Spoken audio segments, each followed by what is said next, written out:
ലോകത്ത് ഏതെങ്കിലും രാജ്യത്ത് ഇതുപോലെ ഒരു അരാജകത്വം ഉണ്ടോ? വിവാദത്തിലാവുകയും പക്ഷേ താൻ പറഞ്ഞതിൽ ഉറച്ചു നിൽക്കുകയും ചെയ്ത ഒരാളാണ്. പട്ടിയൊക്കെയാണ് നിന്റെ പട്ടി വന്ന് കടിച്ചെടുത്തോണ്ട് പോവുകയാണ്.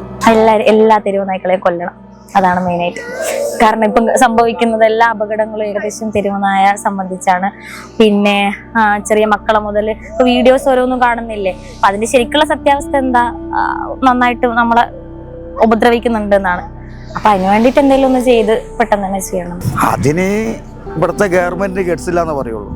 തച്ചു കൊല്ലാനേ നമുക്കൊക്കെ ആഗ്രഹം. നായ തൊടാൻ പാടുള്ള നായ സ്നേഹികളുണ്ടല്ലോ, തൊട്ട് കഴിയുമ്പോൾ പ്രശ്നമായി. തെരുവ് നാശല്യം ഉണ്ട്, പക്ഷെ എഫക്റ്റീവ് കൺട്രോൾ ഇല്ലാത്തതുകൊണ്ട് തന്നെയാണ് ശല്യം ഇങ്ങനെ കൂടുന്നത്. ഇവിടുന്ന് അവരല്ലേ, അവരാണെന്ന് വെച്ച് കഴിഞ്ഞാൽ ഇപ്പൊ അവർക്ക് എന്താ പറയുക, ഈ സാധനം പ്രൊഡക്റ്റ് ചെയ്ത് കഴിഞ്ഞാൽ പുറത്തേക്ക് ഇറങ്ങി കഴിഞ്ഞാൽ അവർക്ക് കായ് കിട്ടുള്ളൂ.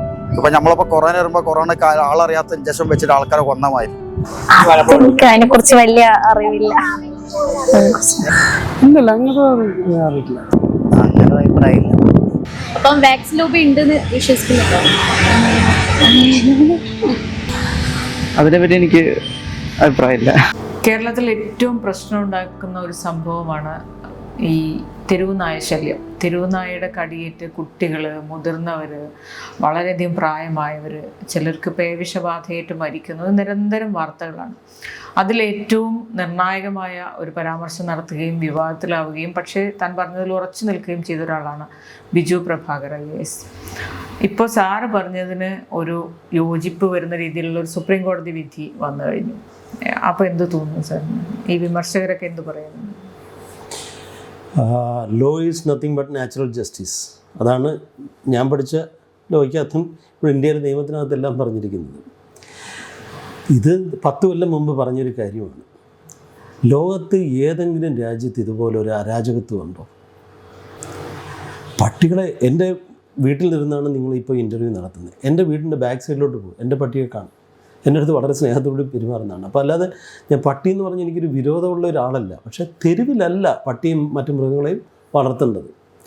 രണ്ടെന്ന് പറഞ്ഞ് ഇതിനൊരു ഫലപ്രദമായിട്ടുള്ള ഒരു പരിഹാരമില്ലാതെ ഇതിങ്ങനെ മൾട്ടിപ്ലൈ ചെയ്ത് പോയിക്കൊണ്ടിരിക്കുമ്പം ഒരു കുട്ടിയൊക്കെ തൂക്കിയെടുത്തോണ്ട് പോകും. ഞാൻ ഇന്നും ആ വീഡിയോ എൻ്റെ സ്റ്റാറ്റസിൽ ഇട്ടിട്ടുണ്ട്. കുട്ടിയൊക്കെയാണ് എൻ്റെ പട്ടി വന്ന് കടിച്ചെടുത്തുകൊണ്ട് പോവുകയാണ്.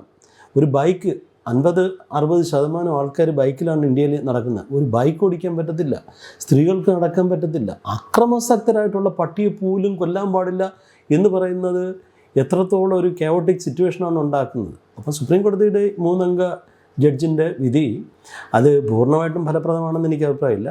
പിന്നെ ഓഫ് കോഴ്സ് കോടതികൾക്കൊരു ബാലൻസ്ഡ് വിധി എടുക്കണമെന്ന് തോന്നി. ആദ്യത്തെ 2 മെമ്പർമാരുടെ ജഡ്ജ്മെൻറ്റിൽ കംപ്ലീറ്റായിട്ട് ഡൽഹിയുടെ തെരുവുകളിൽ നിന്ന് 8 ആഴ്ചക്കുള്ളിൽ മാറ്റണമെന്ന് പറഞ്ഞൊരു വിധിയായിരുന്നു വന്നത്. അത് പ്രാക്ടിക്കലല്ല. കാരണം എന്ന് വെച്ചാൽ ഒന്ന്, നമ്മുടെ ഡൽഹി പോലെ സാന്ദ്രതയുള്ളൊരു സ്ഥലത്ത്, ജനസാന്ദ്രതയുള്ളൊരു സ്ഥലത്ത് കൊണ്ടിടാൻ സ്ഥലം വേണ്ടേ, 2 പരിപാലിക്കാനുള്ള ചിലവ് വേണ്ടേ. അപ്പോൾ അതുകൊണ്ട് ഘട്ടം ഘട്ടമായിട്ട് ഏത് പരിപാടിയാണെങ്കിലും നമുക്ക് ചെയ്യാൻ പറ്റത്തുള്ളൂ. അപ്പോൾ അതൊരു ബാലൻസ്ഡ് ആയിട്ടുള്ളൊരു വിധിയാണ്. പക്ഷേ അത് ഫലപ്രദമല്ല. And it is against the rules also. കോടതികളുടെ അടുത്തുള്ള പൂർണ്ണമായിട്ടുള്ള ആദരവോടുകൂടി തന്നെ പറയട്ടെ, it is against the rules also. അപ്പോൾ ആ രീതിയിൽ നോക്കുമ്പോഴത്തേക്ക് ഇപ്പോഴത്തെ വിധി somewhat it is balanced and practical. ഇവിടെ ഈ സംഭവത്തിൽ പ്രതികരിക്കാൻ ഈ സർക്കാരുകൾ അമിതമായി ഭയക്കുന്ന പോലെ തോന്നുന്നുണ്ടോ? കാരണം എന്താ വെച്ചാൽ ഈ കള്ളിങ് എന്ന് പറയുന്നത് ശരിക്കും പറഞ്ഞാൽ സയൻറ്റിഫിക് ആയിട്ട് തന്നെ പറയുന്ന ഒരു കാര്യമാണ്. അപ്പോൾ അത് ഇപ്പോൾ ഒരു കടുവ ഒരു മനുഷ്യനെ അറ്റാക്ക് ചെയ്താൽ അതിനെ കൊല്ലാൻ ഇമ്മീഡിയറ്റ്ലി ചീഫ് വൈൽഡ് ലൈഫ് വാർഡന് ഓർഡർ ഇടാൻ പറ്റും. ഇവിടെ കടിച്ചു കൊന്നതിനെ പോലും പോയി കൊല്ലാൻ പറ്റുന്നില്ല. അതെവിടെയെങ്കിലും പേ പിടിച്ച് ചത്ത് വീഴുമ്പോൾ മാത്രമാണ് അറിയുന്നത്. അതെന്തുകൊണ്ടാണ് അത്രയും വലിയൊരു ഭയം വന്നത്? കാരണം ഗവൺമെൻറ്, നിങ്ങൾ ഏത് ഗവൺമെൻറ് എടുത്ത് നോക്കിയാലും അത് അമേരിക്കയിലായാലും ഇന്ത്യയിലാണെങ്കിലും ലോബികളുടെ പുറകിലാണ്. ഗവൺമെൻറ്റിനെ ഭരിക്കുന്നതെന്ന് പറയുന്നത് ഒരു കൂട്ടം ആൾക്കാർ ഒരു യൂണിയൻ ഫോം ചെയ്തിട്ടാണ്. ഇത് വളരെ സാമ്പത്തികമായിട്ടും സംഘടനാപരമായിട്ടും ശക്തരായിട്ടുള്ള ഒരു വിഭാഗം, ഒരു ലോബിയാണ് ഇതിൻ്റെ പിന്നിൽ നിൽക്കുന്നത്. അതാണ് ഞാൻ പറഞ്ഞ ആൻറ്റി റാബീസ് വാക്സിൻ ലോബി.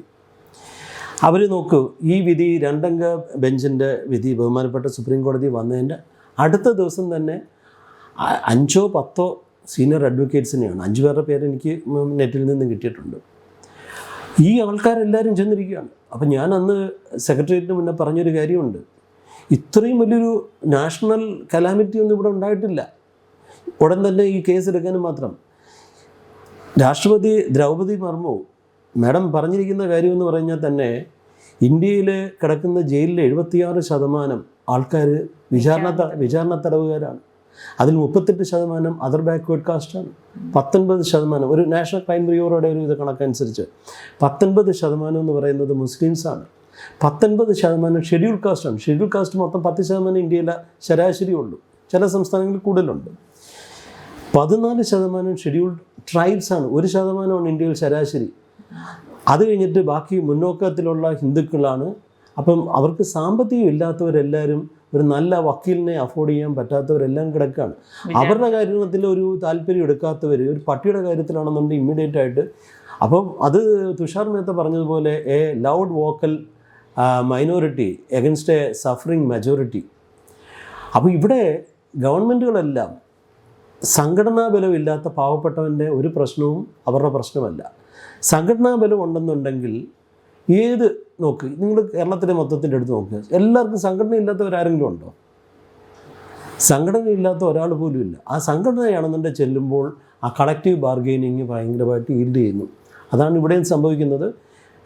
അതിന് ഓരോരോ കാരണം പറഞ്ഞു. ഇനി മറ്റു കാരണമൊന്നും ഞാൻ പറയുന്നില്ല. അവരൊക്കെ ഇവർ പറയുന്ന ന്യായീകരണം വെച്ച് നോക്കുക. ഇപ്പോൾ പറയുന്നത് ABC ചെയ്താൽ മതി, അതുപോലെ തന്നെ ഈ പേ വിഷം അങ്ങനെ ബാധിച്ച് മരിക്കില്ല, അത് കറക്റ്റ് സമയത്ത് ട്രീറ്റ്മെൻറ്റ് എടുക്കാത്തതുകൊണ്ട് ഒരുപാട് ന്യായീകരണങ്ങളാണ് പറയുന്നത്.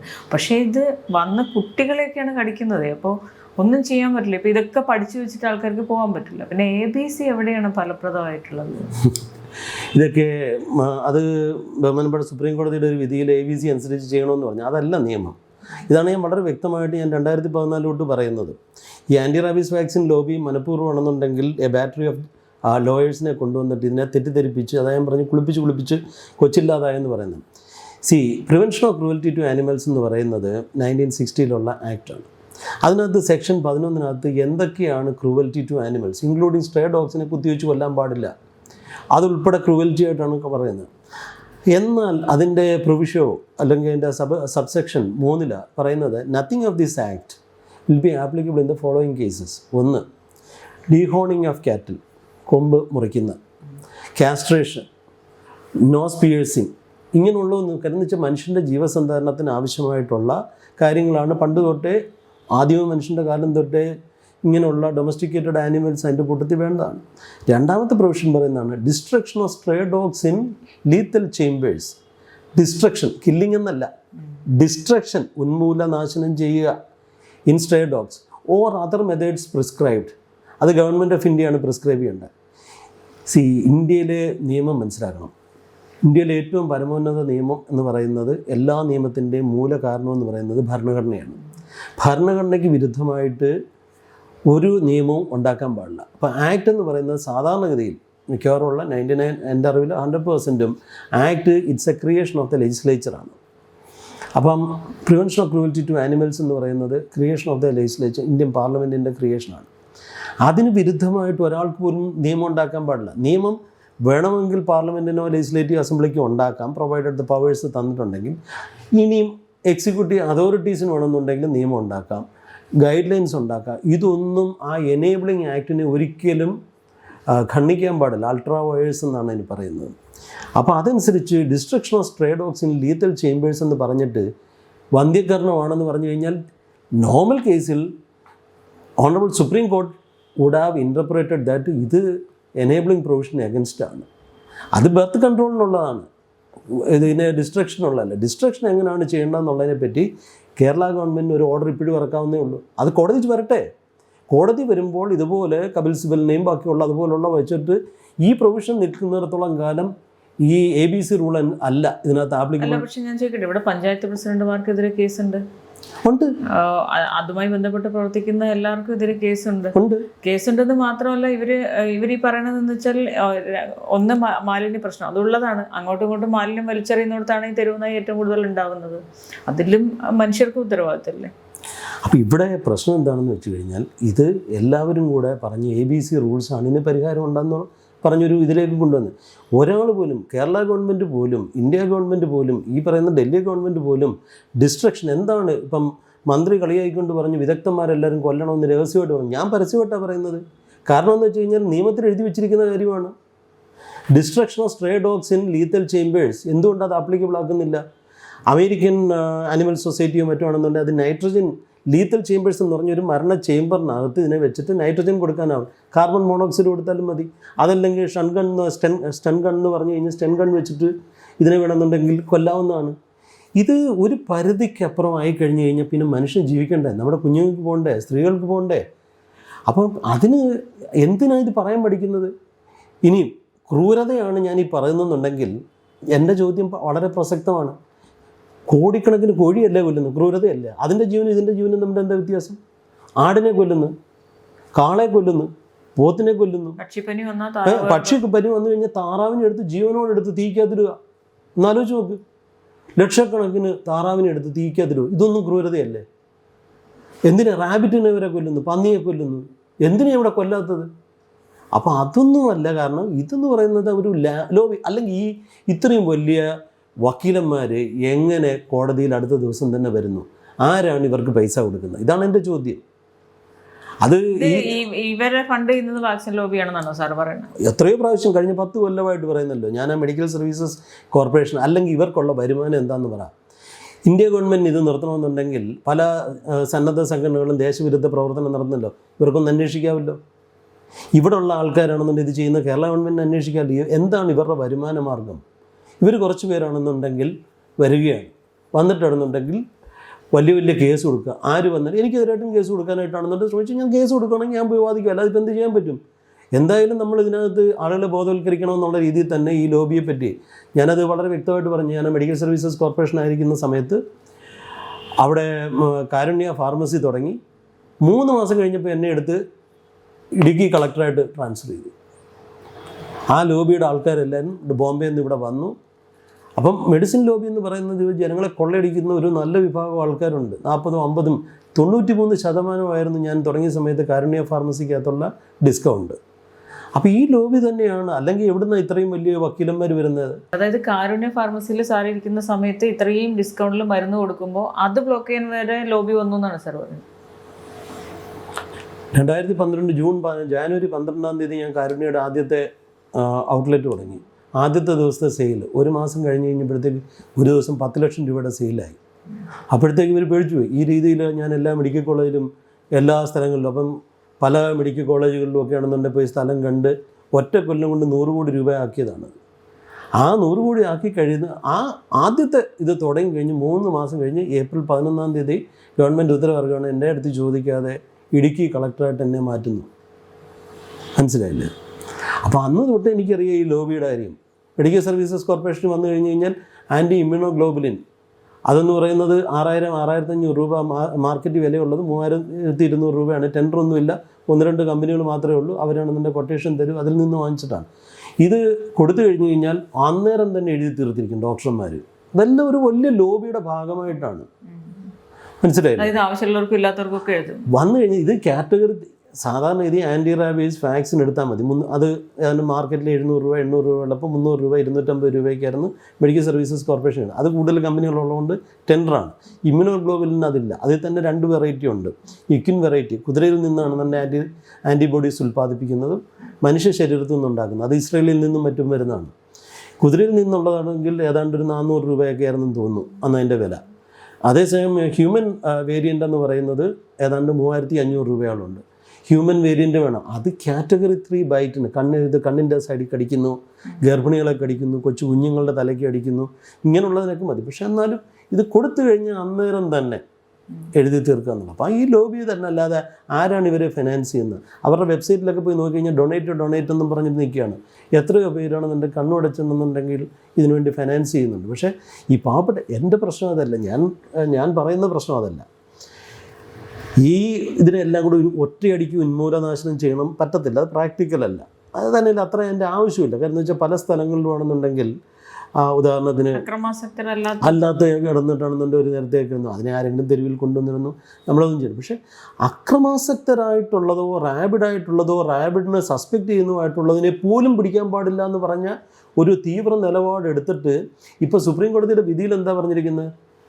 എല്ലാത്തിനെയും പ്രാക്ടിക്കലായിട്ട് നേരത്തെ പറഞ്ഞ 2 അംഗ ജഡ്ജ്മെൻറ്റ് പറഞ്ഞനുസരിച്ചിട്ടുള്ള എല്ലാത്തിനെയും കൊണ്ടുപോകണ്ട, അതിനെ സ്റ്റെറിലൈസ് ചെയ്തിട്ട് തിരിച്ചു കൊണ്ടുപോകാം. നമ്പർ 1. അതിനകത്ത് റാബിഡ് അതായത് പേ സസ്പെക്റ്റ് ചെയ്യുന്നതോ അല്ലെങ്കിൽ ആക്രമണം, ഇതാണ് നമ്മൾ പറയുന്നത്. നമ്മുടെ സിറ്റിയിൽ ഒരുത്തൻ നടന്ന് എല്ലാവരെയും ആക്രമിക്കുകയാണ്. എന്താ പോലീസ് ചെയ്യുന്നത്? ഓടിച്ചിട്ട് അവനെ പിടിച്ച് ജയിലിലിടും. മറ്റ് സൊസൈറ്റിയുടെ നല്ലതിന് വേണ്ടിയല്ലേ. അതുപോലെ ചെയ്ത് പതുക്കെ ചെയ്ത് സ്റ്റെറിലൈസ് ചെയ്ത് കഴിഞ്ഞാൽ ഇത് കുറയ്ക്കാൻ പറ്റും. അങ്ങനെ നെതർലാൻഡ്സ് പോലെ, ഞാൻ വിദേശത്തുള്ള പല രാജ്യങ്ങളുടെ ഇതെടുത്ത് ഞാൻ പഠിച്ചിട്ടുള്ളതാണ്. പല രാജ്യങ്ങളിലും കാണുന്നുണ്ടെങ്കിൽ ഇതിനെ സ്റ്റെറിലൈസ് അല്ല, ശരിക്കും പറഞ്ഞു കഴിഞ്ഞാൽ അതിനെ ചെയ്യുന്നതെന്ന് പറയുന്നത് ന്യൂട്രിങ് എന്ന് പറയുന്നത്, അതായത് വരിയടയ്ക്കൽ. അതാണ് അവിടെ ചെയ്യുന്നത്. അപ്പം പിന്നെ അത് വരത്തില്ല. അതുപോലെ തന്നെ പെൺപട്ടിയാണെന്നുണ്ടെങ്കിൽ അതിൻ്റെ ഓവറീസ് ആണെന്നുണ്ടെങ്കിൽ റിമൂവ് ചെയ്ത് മാറ്റുന്നു. പിന്നെ അതാണെന്നുണ്ടെങ്കിൽ കുട്ടികൾ ഉണ്ടാകുന്നില്ല, ഘട്ടം ഘട്ടമായിട്ടാണെന്നുണ്ടെങ്കിൽ കുറയും. അപ്പോൾ അങ്ങനെ ഇതൊക്കെ ചെയ്യുന്നതിന് പകരം ഇത് ഒരെണ്ണത്തിനെ പോലും കൊടുക്കത്തില്ല. ആരെങ്കിലും ചെയ്തു കഴിഞ്ഞാൽ ഉടൻ തന്നെ അവരെ കോടതി കയറ്റുകയാണ്. അപ്പോൾ അങ്ങനെയുള്ളവരുടെ മുഖത്ത് അടിയേറ്റതാണെന്നുണ്ടെങ്കിൽ ആരും പറയുന്നില്ല, ഒരൊറ്റ മാധ്യമം പറയുന്നില്ല. ബഹുമാനപ്പെട്ട കോടതി പറഞ്ഞത് every individual lover or each NGO that has approached this court shall deposit a sum of 25,000 and 2 lakh respectively. Fine അടിച്ചതിന് തുല്യമല്ലേ? Respectively with the registry of this court within a period of 7 days, failing which they shall not be allowed to appear in the matter any further. അത് മേലെ ആവശ്യമില്ലാത്ത litigation ഒന്നും വരണ്ട, ജനങ്ങളുടെ കാര്യമാണെന്നാണ് ബഹുമാനപ്പെട്ട supreme കോടതി പറഞ്ഞു. ഒരു മാധ്യമമാണെന്നുണ്ടെങ്കിൽ ഇവരുടെ മുഖത്ത് അടിച്ച പോലെ ഈ ഫൈൻ അടിച്ചത് വേറെ വല്ലതും ആയിരുന്നുണ്ടെങ്കിൽ ആഘോഷിച്ചതന്നല്ലേ ഇവിടെ. ഏതെങ്കിലും ഒരു സർക്കാർ ഉദ്യോഗസ്ഥന് ഒരു 3,000 രൂപ കെട്ടിവയ്ക്കാൻ പറഞ്ഞിരുന്നെങ്കിൽ ഇവിടെ ആഘോഷിച്ചതന്നല്ല മാധ്യമങ്ങൾ. രണ്ടാമത്തെ കാര്യം പറഞ്ഞിട്ടുണ്ട്, ഒരു കാരണവശാലും ആണെന്നുണ്ടെങ്കിൽ ഒബ്സ്ട്രക്റ്റ് ചെയ്യാൻ പാടില്ല. മൂന്നാമത് പറഞ്ഞിട്ടുണ്ട്, നിങ്ങൾക്ക് ഇഷ്ടമുണ്ടെന്നുണ്ടെങ്കിൽ നിങ്ങൾ പട്ടിയെ കൊണ്ടുപോയിക്കണം, പക്ഷെ തിരിച്ചുകൂടെ കൊണ്ടുവരരുത്. അപ്പോൾ ഇത് ആളുകളുടെ ബുദ്ധിമുട്ടൊന്നുമില്ല. എനിക്ക് പട്ടിയെ ഫീഡ് ചെയ്യുന്നുണ്ടെങ്കിൽ എനിക്ക് കുറച്ച് മാനസികമായിട്ടുള്ള സന്തോഷം കിട്ടും. അതുകൊണ്ട് വീട്ടിലിരിക്കുന്ന വേസ്റ്റ് എല്ലാം കൂടെ കൊണ്ടുവന്നിട്ട് റോഡിൽ കൊണ്ടുവന്ന് ഞാൻ ഇടും. നിങ്ങൾ ആരാ ചോദിക്കാൻ? ഇപ്പം ബോംബെയിൽ ഒരു മലയാളിയായിട്ടുള്ളൊരു സ്ത്രീ എന്നെ വിളിച്ചിട്ട് അവർ പറഞ്ഞു അവരെ സുപ്രീം കോടതി വരെ ഇവർ കയറ്റി. കാര്യം എന്താണ്? അവരുടെ ഹൗസിംഗ് കോളനി വെളിയിൽ നിന്നുള്ള ആൾക്കാർ വന്നിട്ട് ഭക്ഷണം കൊടുക്കുകയാണ് പട്ടിക്ക്. ഒന്ന് ആലോചിച്ച് നോക്കുക. നിങ്ങളുടെ വീട്ടിലോട്ടാണെന്നുണ്ടെങ്കിൽ കുറച്ച് പട്ടിപ്രേമികളാണെന്ന് പറഞ്ഞിട്ട് കുറച്ച് പേര് വന്നിട്ടാണെന്നുണ്ടെങ്കിൽ ആ തെരുവ് പട്ടികളെല്ലാം ഇവിടെ വന്ന് കഴിച്ചോട്ടെന്ന് പറയുന്നത് എന്ത് അവകാശമാണ്? ഇതൊക്കെ ഈ ഒരു നിഷ്ക്രിയരായിട്ടുള്ള പൊതുജനം മിണ്ടാതിരിക്കുന്നതുകൊണ്ടല്ലേ. ഇപ്പം ഒരു ഫേമസ് ആയിട്ടുള്ള നമ്മുടെ ഒരു ശ്ലോകം ഉണ്ടല്ലോ, അവനവൻ ആത്മസുഖത്തിനായി ആചരിക്കുന്നത് മറ്റുള്ളവരുടെ ഒരു സുഖത്തിനും കൂടെ വേണ്ടിയായിരിക്കണമെന്ന്. അത്രയും ഒന്നും ഇല്ലെങ്കിൽ പോലും മറ്റുള്ളവർ ഉപദ്രവിക്കാതിരിക്കാമല്ലോ. അപ്പോൾ ഇത് കയറി എന്ത് തോന്നിയ ദിവസം സുപ്രീം കോടതി വളരെ പ്രാക്ടിക്കലായിട്ടുള്ളതാണ്. ഇനി ഇതിനകത്താണെന്നുണ്ടെങ്കിൽ ഇതിനകത്ത് അന്തിമ വിധി വന്നിട്ടില്ല. പക്ഷേ ഇപ്പോഴും Kerala government ABCD EFGH MNOP എന്നൊക്കെ പറഞ്ഞുകൊണ്ട് ഇങ്ങനെ ഇരിക്കുകയാണ്. അതെനിക്ക് മനസ്സിലാകാത്തത്. അതാ ഞാൻ ചോദിച്ചത്, ഇവർക്ക് ഈ ഇങ്ങനെ ഒരു ഓർഡർ ഇറക്കിയാൽ എന്താണ് ഇത്ര പേടി എന്നുള്ളതാണ്. കാരണം നമ്മൾ ഈ ജീവിക്ക് എതിരെ എന്നുള്ള ഒരു ഓർഡർ അല്ലല്ലോ അത്. പട്ടിയെ ഇഷ്ടമല്ലാത്തൊരു മനുഷ്യനും ഉണ്ടാവില്ല. എനിക്ക് ഭയങ്കര ഇഷ്ടമുള്ള പട്ടി. പക്ഷെ ഞാനും ഈ പറഞ്ഞ പോലെ റിപ്പോർട്ടിങ്ങിലിരിക്കുമ്പോൾ ഇതുപോലെ ഒരിക്കൽ പറഞ്ഞിരുന്നു. അതായത് നമ്മൾ കള്ളി എന്ന് പറയുന്നത് ശാസ്ത്രീയമാണ്. അതിലേക്ക് ഇപ്പോൾ അക്രമാസക്തരാവുന്ന കൂട്ടം കൂടി, ഇപ്പോൾ നൈറ്റിൽ മാത്രം കൂട്ടം കൂടി ഇറങ്ങുന്ന നായ്ക്കൾ പല തെരുവിലുണ്ട്. ഇവൻ കോഴിക്കോടൊക്കെ ഞാൻ കണ്ടിട്ടുണ്ട്. അവരുടെ ക്യാരക്ടർ മാറി, അവർ പഴയ ചെന്നായി സ്വഭാവത്തിലേക്ക് മാറുന്നതിൻ്റെ ലക്ഷണമാണ് ഈ കൂട്ടം ചേർന്ന് നടക്കുക, കൂട്ടം ചേർന്ന് ഇരതിടുക എന്നൊക്കെ പറയണത്. അപ്പോൾ അവരെ നമുക്ക് ഈ ഒരു നായയുടെ ഡൊമസ്റ്റിക് ഡോഗിൻ്റെ ആ ക്യാരക്ടറിലേക്ക് കൂട്ടാനേ പറ്റില്ല. അപ്പോൾ അവരെ ഈ പറഞ്ഞ പോലെ കള്ളി എന്ന് പറയുന്ന ഒരു സാധനത്തിലേക്ക് ചിലപ്പോൾ പോകേണ്ടി വരും. ഇത് നമ്മളിപ്പം ഡൊമസ്റ്റിക്കേറ്റ് ചെയ്യുന്ന നമ്മുടെ വീട്ടിൽ വളർത്തുന്ന നായ പോലും ചിലപ്പം കുട്ടികളെ കയറി കടിക്കാറുണ്ട്. കാരണം വെച്ചാൽ അതിൻ്റെ ഒരു ബേസിക് ഇൻഹറൻ്റ് എന്ന് പറയുന്നത് ആക്രമണ സ്വഭാവമുള്ളതാണ്. അല്ലാതെ ഒരു നായയെ കടിക്കാതിരിക്കുന്നു പിടിക്കണ്ടേ. എനിക്കറിയാവുന്ന എൻ്റെ ഒരു ഫ്രണ്ടിൻ്റെ കുട്ടിയുടെ കണ്ണ് കഷ്ടിച്ച് രക്ഷപ്പെട്ട ഒരു അൾസേഷൻ കയറി ഒരു ഒറ്റ പിടിയാണ്. ആ കണ്ണ് പോയി ഇല്ല എന്നുള്ളതാണ്. അത് എത്രയോ അതാണെന്നുണ്ടെങ്കിൽ കെട്ടിപ്പിടിച്ചിരിക്കുന്നത്. പക്ഷേ വളരെ ലോയലായിട്ടുള്ളൊരു ഇതാണ്. ഇതിൻ്റെ എപ്പോഴാണ് വിധം ആഫ്റ്റർ ഓൾ ഇത് നമ്മളെപ്പോലെ മനുഷ്യനെ പോലുള്ളൊരു മൃഗം, ഒരു ചിന്താശക്തിയുള്ള ഒരു മൃഗമാണ്. എന്താ പറയുക, നമുക്കിപ്പോൾ പ്രഡിക്റ്റ് ചെയ്യാൻ പറ്റത്തില്ല. കാരണം വെച്ചാൽ ജയിലിൽ കിടക്കുന്ന പല കൊലപാതകങ്ങളും നടത്തുന്ന പറഞ്ഞാൽ സ്പർ ഓഫ് എ മൂവ്മെൻറ്റ് ചെയ്യുന്നതാണ്. ആ സമയത്ത് അത് എന്ത് ചെയ്യുമെന്നോടും മനുഷ്യന് പോലും പ്രെഡിക്റ്റ് ചെയ്യാൻ പറ്റാത്തതാണ്. അപ്പോൾ ഇങ്ങനെയുള്ളൊരു മൃഗത്തിനെ നമ്മൾ വളർത്തുമ്പോഴത്തേക്ക് നമ്മൾ സൂക്ഷിക്കേണ്ടതാണ്. ഇപ്പോൾ വീട്ടിൽ വളർത്തുന്നുണ്ട്, അതിനൊരു നന്ദി കാണിക്കുമെന്ന് പറയും. പക്ഷേ ഈ തെരുവിൽ വളർത്തുന്ന ഇപ്പം ചില ആൾക്കാർ, ഉദാഹരണത്തിന് എനിക്ക് അറിയാം, ഞാൻ ഹെൽത്ത് ഡിപ്പാർട്ട്മെൻറ്റിൻ്റെ വർക്ക്ഷോപ്പിൽ ഞാൻ പോയപ്പോൾ അവിടുത്തെ ഒരു സെക്യൂരിറ്റി എന്നെ തടഞ്ഞു, കളക്ടറായിട്ടിരിക്കുന്നത്. ഞാൻ അയാൾക്കെതിരായിട്ട് കേസെടുത്തു. പിന്നെ ഈ അടുത്ത കാലത്താണ് കേസ് തീർന്നത് തന്നെ. അവിടെ ചെന്ന് കഴിഞ്ഞാലും അവിടെ ഇഷ്ടം പോലെ പട്ടികളുണ്ട്. ഇയാൾ തടയാൻ കാര്യം എന്ന് വെച്ച് കഴിഞ്ഞാൽ ഇയാൾ എന്നിട്ട് പറഞ്ഞു കളക്ടർ എന്ന് പറഞ്ഞ് കളക്ടർ വണ്ടി ഗവൺമെൻറ്റുമായിട്ട് ചെല്ലുകയാണ്. അവിടെ പുതിയ തിരുവനന്തപുരം ജനറൽ ഹോസ്പിറ്റലിലെ മെഡിക്കൽ കോളേജ് തുടങ്ങുന്നതിൻ്റെ സ്ഥലം നോക്കാനായിട്ട് പോവുകയാണ്. അപ്പോൾ ഇയാൾ വിടത്തില്ല. എന്താ കാര്യം? അതിനകത്ത് മദ്യപാനം നടക്കുകയാണ്. അപ്പോൾ ഇയാൾ സമയം ഉണ്ടാക്കുകയാണ്. സാറേ അത് DMO പറയാതെ ഞങ്ങളെ ആരെയും വിടാൻ പറ്റത്തില്ല. കളക്ടർ പോകുന്നതന്നെ കളക്ടർ അതുകൊണ്ട് അതേ IPC 353 അനുസരിച്ചിട്ടാണെന്നുണ്ടെങ്കിൽ ജില്ലാ മജിസ്ട്രേറ്റ് പോകുന്നുണ്ട്, അവൻ ഗേറ്റ് തുറക്കുന്നില്ല. തിരുവനന്തപുരം വികാസ് ഭവനിലാണെന്നുണ്ട് ഇഷ്ടം പോലെ പട്ടിയെ വളർത്തുന്നുണ്ട്. വികാസ് ഭവനിലെ KSRTC ഡിപ്പോയ്ക്കകത്ത് വളർത്തുന്നുണ്ട്. കേരളത്തിലുള്ള പല KSRTC വർക്ക്ഷോപ്പിനകത്ത് പട്ടികളെ വളർത്തുന്നത്. എന്താ കാര്യം? രാത്രി മദ്യപിച്ചുകൊണ്ടിരിക്കുന്ന സമയത്ത് അവിടെ ആളുകൾ വരികയാണെന്നുണ്ടെങ്കിൽ ഈ പട്ടിയെ പേടിച്ചിട്ട് പെട്ടെന്ന് ഉദ്യോഗസ്ഥന്മാർ വരത്തില്ല. ഇത് ഞാൻ പണ്ടൊരിക്കലും ചോദിച്ചത്, നിങ്ങൾ പോയി കണ്ടുപിടിക്കുമെന്ന് പറഞ്ഞിട്ടുള്ളതാണ്. ഇനിയിപ്പം നീ ധൈര്യമായിട്ട് പറയാം. അപ്പോൾ ഇങ്ങനെ പല ആൾക്കാർക്കും പല ആവശ്യമുണ്ട്. ചില സ്ഥലങ്ങളിലാണെന്നുണ്ടെങ്കിൽ അവിടുത്തെ ഹെഡ് ലോഡ് വർക്കേഴ്സ് ഉണ്ട്, അവർക്കെന്ന് പറഞ്ഞാൽ അവരുടെ ഒരു താല്പര്യത്തിനുള്ള. അപ്പോൾ അതുകൊണ്ട് എല്ലാത്തിനെയും കൊല്ലണമെന്നല്ല. പക്ഷേ ഇത് അൾട്ടിമേറ്റ്ലി നിങ്ങൾ നോക്കൂ, 10-30 ലക്ഷം ആൾക്കാർ കിടക്കുന്ന ഗൾഫിലൊരു പട്ടിയുണ്ടോ? യൂറോപ്പിലൊരു പട്ടിയുണ്ടോ? അമേരിക്കയിലൊരു പട്ടിയുണ്ടോ? തെരുവിൽ പട്ടികളില്ല. അവിടെ എല്ലാം ലൈസൻസും ചിപ്പും വെച്ചിട്ടാണ് നിൽക്കുന്നത്. അന്ന് എല്ലാ രാജ്യങ്ങളിലും ഈ തെരുവിലേക്ക് പട്ടിയെ കൊണ്ടുവന്ന് ഉപേക്ഷിക്കുന്നുണ്ട്. അപ്പോൾ അത് ആണെന്നുണ്ടെങ്കിൽ അവർ ആദ്യം നോക്കുന്നതെന്ന് പറഞ്ഞാൽ ആരെങ്കിലും അഡോപ്റ്റ് ചെയ്യുന്നുണ്ടെങ്കിൽ എടുത്തുകൊണ്ട് പോകട്ടെ എന്നുള്ളതാണ്. രണ്ട് ഇംഗ്ലണ്ട് ഉൾപ്പെടെ ലണ്ടൻ ഉൾപ്പെടെ ഉള്ളിടത്ത് യൂതനേഷ്യയാണ്. അതിനെ കുത്തിവെച്ച് കൊല്ലുക എന്നുള്ള, ആരും അഡോപ്റ്റ് ചെയ്യുന്നില്ല. അല്ലെങ്കിൽ അസുഖമായി ഇവർ പറയുന്നത് ഈ തെരുവ് പട്ടികളാണ് മറ്റേ എലി പെറ്റ് പെരുകുന്നത് ഇല്ലാതാക്കുന്നത്, അതുകൊണ്ടാണ് ഇവിടെ പ്ലേഗ് ഇല്ലാത്തത്, അങ്ങനെയും പറയുന്നുണ്ട്. അതുകൊണ്ട് റാബീസ് ഉണ്ടെങ്കിൽ അതിനേക്കാളും നല്ലതാണ്. പ്ലേഗിനേക്കാളും നല്ലതാണോ റാബീസ്? അപ്പം കുറച്ച് പേര് കുട്ടികളെ കടിക്കട്ടെ. ആർട്ടിക്കിൾ 21 എന്താണ് പറയുന്നത്?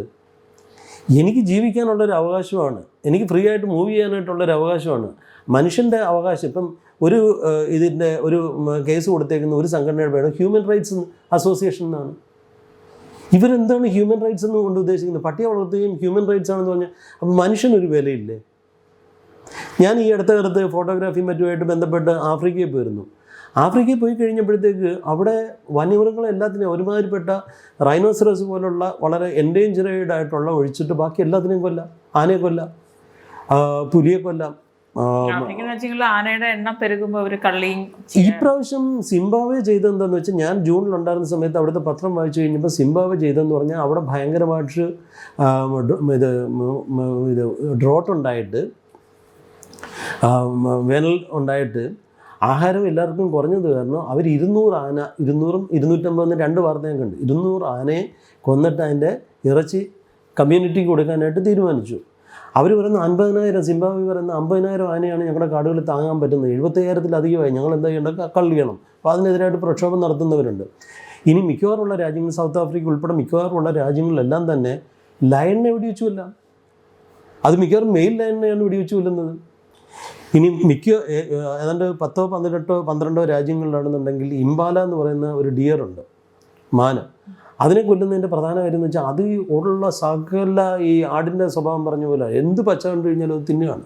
അപ്പോൾ ഈ ഹിപ്പോപ്പൊട്ടാമസ് എന്നാൽ കൃഷി നശിപ്പിക്കുന്നത് മാത്രമല്ല, കാട്ടിനകത്തുള്ള താഴത്തെ ലെവലിലുള്ള, അപ്പം ഹിപ്പോപ്പൊട്ടാമസും അതുപോലുള്ള ഇല തിന്ന് ജീവിക്കുന്ന മൃഗങ്ങളെല്ലാം തന്നെ രാത്രി കയറുമ്പോഴത്തേക്ക് ഒരു ഇല പോലും കാണത്തില്ല. അപ്പോൾ ഇതിന് മുകളിലോട്ട് ചെല്ലുമ്പോൾ അപ്പോൾ ഇതിൻ്റെ എല്ലാം പോപ്പുലേഷനുകൾ കള്ളി ചെയ്തേ പറ്റത്തുള്ളൂ. ഇപ്പോൾ ഡൽഹി ചെന്ന് കഴിഞ്ഞാൽ മൊത്തം കുരങ്ങിൻ്റെ ബഹളമാണ് പല സ്ഥലങ്ങളിലും. അപ്പോൾ ഇത് നമുക്കൊരു നമ്പേഴ്സ് ഉണ്ട്. അതിനപ്പുറത്ത് പോയിട്ടുണ്ടെങ്കിൽ വേറെ എവിടെയൊക്കെയോ ഇല്ലാത്തിടത്താണെന്നുണ്ടെങ്കിൽ, ഇപ്പോൾ ഇവിടുന്ന് ടൈഗറിനെയും പറ്റുവാണെന്നുണ്ടെങ്കിൽ കംബോഡിയയിലോ മറ്റുവാണെന്നുണ്ടെങ്കിൽ കൊണ്ടുവന്ന് വിടുന്നില്ല. അതുപോലെ ചെയ്യുക, അല്ലെങ്കിൽ കള്ളി ചെയ്യുകയോ ചെയ്യണം. അത് ഒരു കോ എക്സിസ്റ്റൻസ് അല്ല. അതിന് മാത്രമേ ഉള്ളൂ ഇവിടുത്തെ ജനങ്ങൾക്ക് യാതൊരു അവകാശവും ഇല്ല എന്ന് പറഞ്ഞ് കുറച്ച് പ്രേമികൾ നടത്തുന്ന, മൃഗപ്രേമികൾ നടത്തുന്നതാണ്. ആ ലോജിക്കാണ് എനിക്ക് മനസ്സിലാകാത്തത്.